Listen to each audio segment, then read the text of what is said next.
日、狐が鶴に出会って言いました。鶴さん、いいところで会いました。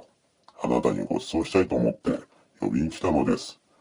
どうか私の家へおいでください。鶴は喜んで狐の家へ行きました。狐はそこの浅いお皿にスープを入れて、さあ、たくさん召し上がってください。と鶴の前に出しました。鶴は長いくちばしでスープを飲もうとしましたが、くちばしの先がお皿につっかえて飲めません。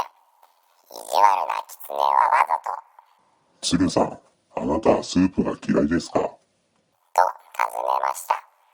いいえ、と言って、鶴は一生懸命お皿をつつきましたが、やっぱり飲めません。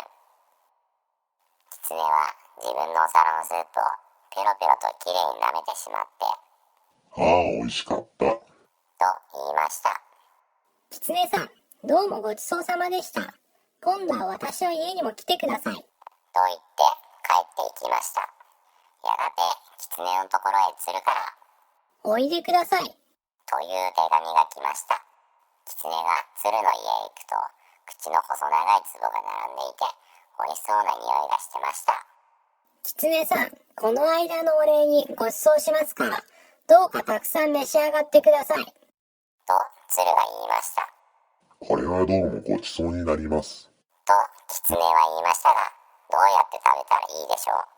狐の短い舌は深い壺の中まで入りません。壺の口のところを舐めて匂いを嗅ぐばかりでした。狐さん、遠慮しないで食べてください。食べ方がわからなければ教えてあげます。鶴はそう言って長いくちばしを壺の中へ差し込むと、美味しそうにごちそうを食べました。狐はすっかりしょげて自分がしたことを反省しました。狐は鶴にさよならを言い、もう二度と鶴さんに意地悪をするのをやめようと思いながら帰りました。おしまい。